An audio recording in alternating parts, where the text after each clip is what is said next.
Okey. Dah on ni.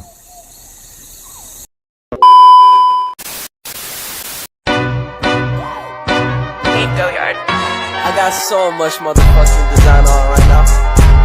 Break it down, bring it back, make it clap. I got 3 old thoughts, new guap, wear that dick. Bitches on my line, and you know.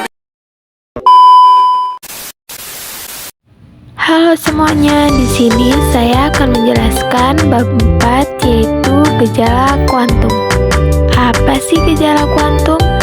Gejala kuantum adalah fenomena yang terjadi pada skala atom dan subatom yang tidak bisa dijelaskan oleh fisika klasik.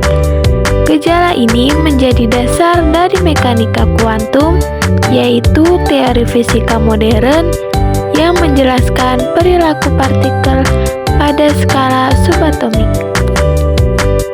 Di sini saya akan membahas materi bab 4. Yang pertama ada radiasi benda hitam, yang kedua efek fotolistrik dan efek Compton, yang ketiga dunialitas gelombang dan partikel, dan yang terakhir yaitu sinar X.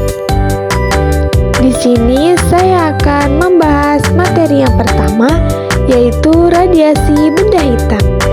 Radiasi benda hitam adalah salah satu jenis radiasi elektromagnetik termal yang terjadi di dalam atau di sekitar benda dalam keadaan kesetimbangan termodinamika dengan lingkungannya atau saat ada proses pelepasan dari benda hitam.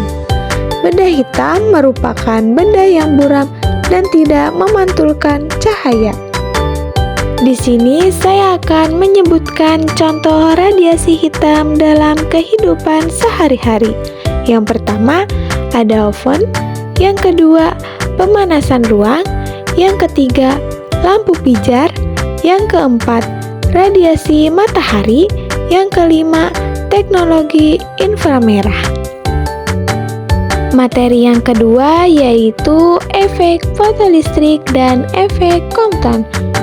Efek fotolistrik dan efek Compton adalah dua fenomena interaksi cahaya dan materi yang menjelaskan sifat partikel gelombang elektromagnetik.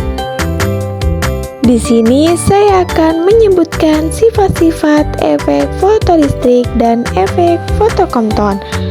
Sifat-sifat efek fotolistrik yaitu tidak ada jeda waktu, energi kinetik fotoelektron independen terhadap intensitas radiasi insiden, ada frekuensi batas.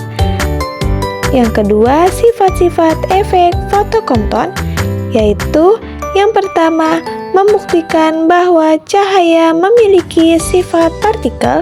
Yang kedua, menunjukkan bahwa cahaya dan elektron dapat bertumbukan. Yang ketiga, menunjukkan bahwa cahaya memiliki momentum. Yang keempat, menjelaskan pergeseran panjang gelombang foton yang tersebar. Dan yang terakhir, menjelaskan terbentuknya pasangan ion. Materi yang ketiga yaitu dunialitas gelombang dan partikel. Dunialisme partikel gelombang menyatakan bahwa setiap partikel dalam kondisi-kondisi tertentu dapat menunjukkan sifat gelombang, dan sebaliknya setiap gelombang dalam kondisi tertentu dapat menunjukkan sifat partikel. Gejala dualisme diawali dari sebuah fenomena efek fotolistrik. Nah, di sini juga saya akan membacakan sifat-sifat dualitas gelombang dan partikel. Yang pertama, semua materi memiliki sifat gelombang dan partikel. Yang kedua, materi dapat berperilaku seperti gelombang atau partikel tergantung pada eksperimen yang dilakukan. Yang ketiga, dualitas ini berlaku untuk materi seperti cahaya, elektron, atom, molekul, dan bahkan mungkin bakteri. Yang keempat, dualitas ini merupakan prinsip dasar mekanika kuantum. Dan terakhir yaitu dualitas ini mengubah cara kita memahami sifat dasar materi dan energi. materi yang terakhir yaitu sinar X. Sinar X adalah radiasi elektromagnetik yang digunakan untuk menghasilkan gambar bagian dalam tubuh. Sinar X memiliki energi yang lebih tinggi daripada cahaya tampak sehingga bisa menembus tubuh. Dan di sini juga saya akan menyebutkan sifat-sifat sinar X.